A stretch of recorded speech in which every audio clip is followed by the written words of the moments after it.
so-called dictators who have now all been replaced or disposed, those dictators were essentially, and without any contradiction, were secular. They were not extremist in their approach to religion and their approach to ordering of society. And we supported them. And then we saw them fall. And there was nothing we could do, because we are not policemen of the world. We're not even policemen of the secular world. We don't go out and protect somebody that we have invested in. But we pray and hope that that person will survive. And the winds that have blown where these secular dictators ruled for years, those winds have brought some extremely negative forces. Some good forces, of course some good forces, but just look around. Look at the free run that Al-Qaeda now has in many parts of the world. Look at the free run in, that many extremist organizations have in many parts of the world. And we are concerned about this. We are concerned about Afghanistan. We have a major investment in Afghanistan and the quality of Afghanistan. And we applaud and celebrate Afghanistan having reached another level of transition. But when people tell us that the Al-Qaeda story is not over, when people tell us that the Taliban story is not over, which is a fact, we worry. But what is it that we can do? What is it that we can do? India has a secular message and a secular commitment. And for me, personally, for me, secularism is not what we have made it out to be in this country. People are now looking at secularism as a bad word, because secularism means a certain thing to certain people, appeasement to some people, preference being given to a minority somewhere else, and taking a view that is unacceptable largely, etc. For me, secularism is a dimension of liberalism. And what is liberalism? Liberalism is my view that you have a right to disagree with me. It is a fundamental tenet of liberalism that everybody has a right to disagree. But let's go a little further. I believe liberalism says everybody has a right to be wrong. You can't just say you have a right to be right. You have to say, if you're a liberal, that you have a right to be wrong. Now, where are the confines of that wrong? The confines of those wrongs depend on the kind of damage your wrong will do to me. You smoke a cigarette, I have no right to tell you don't smoke. But you smoke your cigarette in my face and give me cancer, I have a right to say, smoke outside, don't smoke here. There's a difference between saying, smoking is bad for your health, this is my advice to you, and saying, you cannot smoke here. If you smoke here, I will impose a fine on you.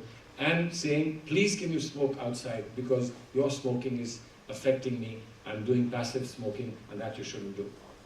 That you should do. Let me give you quickly one more Supreme Court judgment, because a lot of people are exercised about that Supreme Court judgment. Funny that people are exercised on both sides. It's the 377 differently inclined, sexually inclined persons. 377 judgment in the Supreme Court, the High Court, greatly celebrated. A.P. Shah, who is now chairman of the Law Commission, his judgment was greatly appreciated. It was run down by religious groups, and it was greatly appreciated by people who I think are liberal in one way or the other. In India, people think liberal doesn't mean what I said, that somebody has a right to be wrong.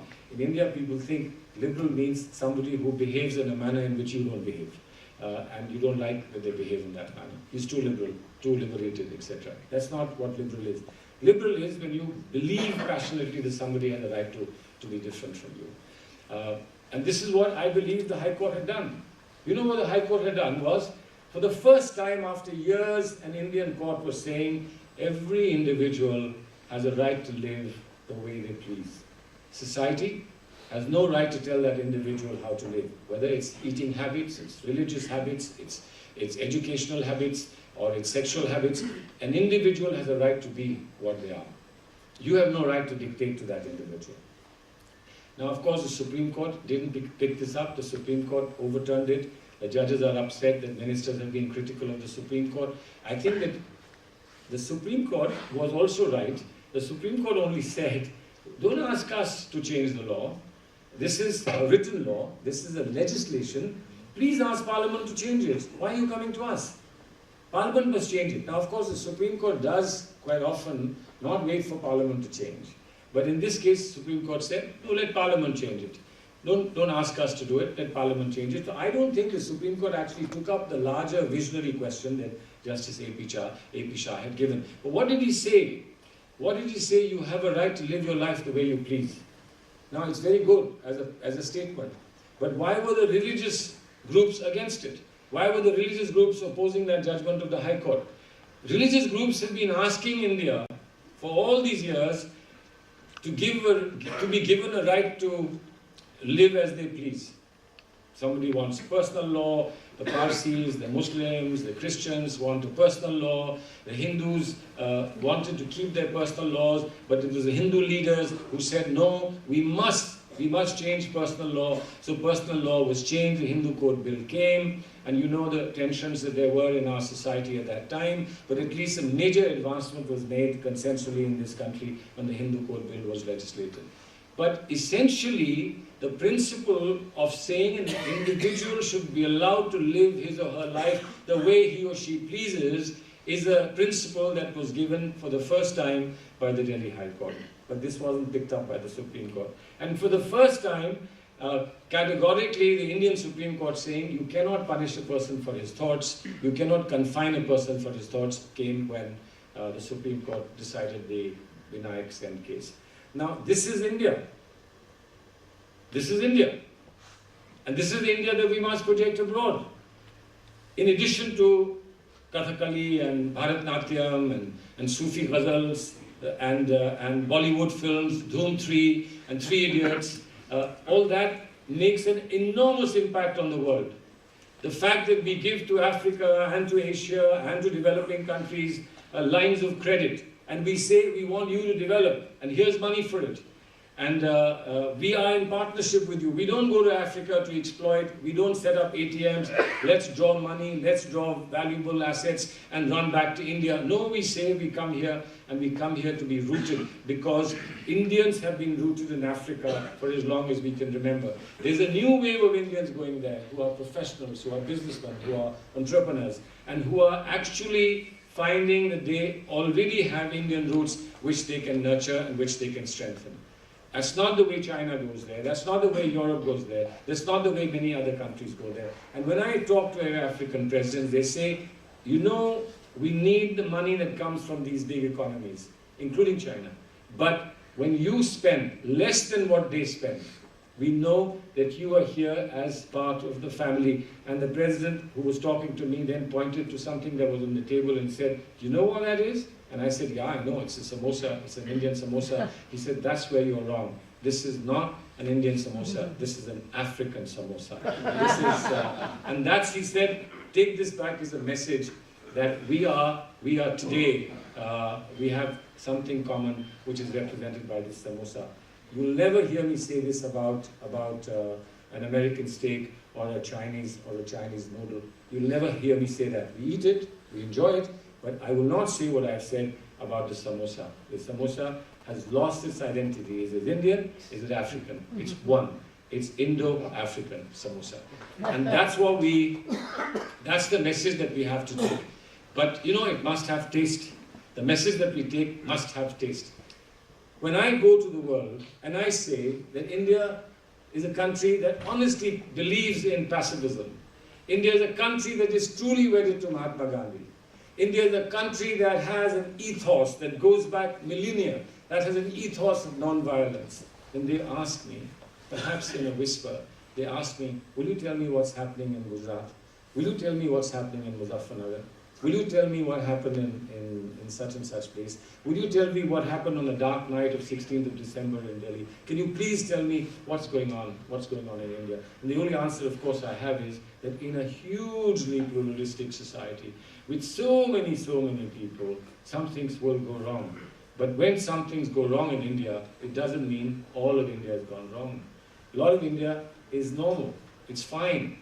But that there are these warts in India is a major concern to us. Is a major concern to us. And Those warts need to be removed because there is intense rivalry in the world. People in normal course may not have highlighted those warts.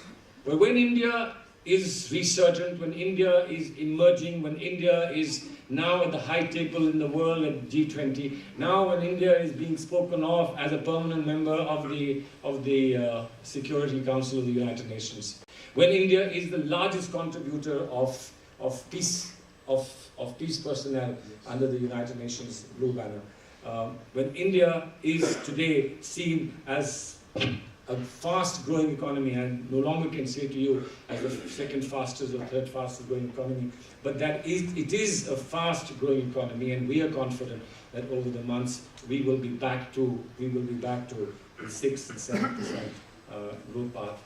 When you do all this, somebody somewhere is going to feel hurt, and they then will take out their cameras, and they will then say, "Oh, this is not the India that is the true India. The true India is the India that we will show you."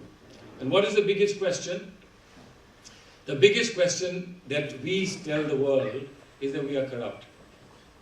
The world may tell us we are corrupt, and we will answer. But for us ourselves to say that India is corrupt, India is unsafe, India is collapsing, India is not growing, is that a true patriotic thing to do? I'm not saying that we are not corrupt. I'm not saying that we don't have problems. I'm not saying that we don't have warts. All I'm saying is that when you want to focus only on the warts. You don't want to focus on the rest of the skin of the face and the visage and the image and the body. We are corrupt, and we are trying to fix corruption. We are trying to fix corruption. But I say this with greatest sense of humility. It doesn't help to make a country a police state. It doesn't help to have people snoop on you and watch you in your bedrooms. It doesn't help to be suspicious of everyone and to be suspicious of everything. I'm reminded of a joke. This is a perestroika joke. When perestroika was taking off in Russia, prisoners were being released. Prisoners who had been in prison for a long time were being released as a general amnesty. And you know, people had been so suspicious of each other that even prisoners didn't talk to each other of their true thoughts. But having got out of this huge Russian prison, 3 prisoners were walking straight out and were still nervous and didn't know what to say to each other. The guy in the middle seemed a little more reassured, and he looked to the guy on his left and said, "What were you serving sentence for?" And this guy said, "Well, if you're asking me, now that we are out of prison, there was this chap called Marshal Grishenko. I opposed him, so I was locked up." He then looked to the guy on his right and said, "And what were you locked up for?" And this guy said, "Well, just the opposite of what this guy was locked up for. I supported Marshal Grishenko, and therefore I was locked up." And then they both looked at him and said, "And why were you locked up?" And he said, "I am Marshal Grishenko." Now, you can't have, even for the largest dream that we may have, we can't turn ourselves into a police state. We can't turn into a state where we suspect and we malign everybody. We can't turn into a state where the most favorite phrase that our leadership speaks is, "Sabko jail bhej do." I don't think this is what India was, and this is what India can be, and this is what India should be. "Sabko jail bhej do" is not an answer. Is not an answer. The answer is we have to change ourselves. We have to change ourselves. Corruption of taking money to do something that is an entitlement of another person, or bypass rules, or to get unfair share of something is terrible. And I say that without any qualification, is terrible. But still, despite it being terrible, it is not half as bad. It is not half as bad as the corruption of the mind. If you're mentally, intellectually corrupted, you can be dead honest with money. You can be dead honest with money if you're mentally and intellectually corrupted. You are, I believe, an enemy of society. You are an enemy of the idea of India. This is what I believe. The only thing is, it's so difficult to check mental and intellectual corruption. The Supreme Court has said you can't imprison people for any kind of fraud. So I imagine I have to submit and say, for a mentally corrupt person also, you cannot punish him. You cannot punish him by putting him into prison.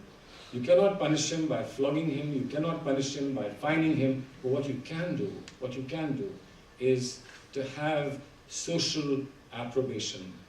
You can do is to expose him to the world. What you can do is to repudiate and reject his ideas. What you can do is to show that you are a superior model human being. What India needs today, nobody needs to emphasize the idea of India. The idea of India is there for everyone to see. The enemies of the idea of India are there for anyone to see. People who are trying to qualify the idea of India. But within the idea of India, as we know it, as I understand it, is the moral force, the moral thought of Mahatma Gandhi. And I believe we have done the greatest disservice by forgetting what the strength of morality was in Mahatma Gandhi. We remember Mahatma Gandhi's picture, we remember the slogans of Mahatma Gandhi, but we don't remember the strength of Mahatma Gandhi. We are lucky that we walk on the same soil that his feet once touched. And I do believe that India is really fortunate to be able to say that we are rooted in the thoughts of Mahatma Gandhi. That's India as I know it. That's India as I would like to project it. And that's the India that I hope the world will receive. Thank you very much.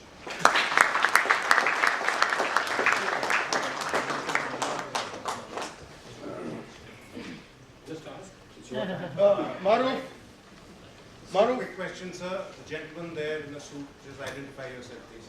Sir, good afternoon, sir. I'm Vimal Kapoor. Good afternoon, sir. I'm Vimal Kapoor, sir. You mentioned at the beginning of your address that perhaps after Pandit Nehru, the Prime Ministers got overtaken by events and they didn't get the time.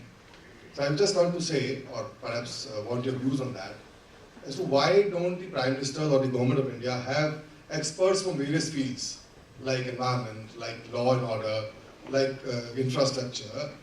Let them give their views to the government, because they are experts, vet them out, have public debates or perhaps cross-political debates, and then decide what is best for India and implement that. Because I understand there are compulsions that people are not able to find time, these people like you who are busy with so many routine things that you have to do, like the Prime Minister is busy even more. Why don't we have a system like that in the countries? Actually, I was thinking of the broad idea. It isn't that there aren't outstanding people providing inputs to government.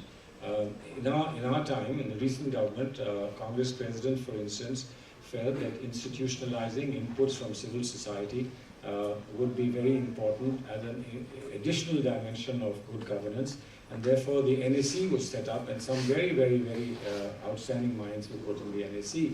The Planning Commission has some really outstanding minds, including people who've come from civil society and people who've come from field of active engagement in rural development and in water management.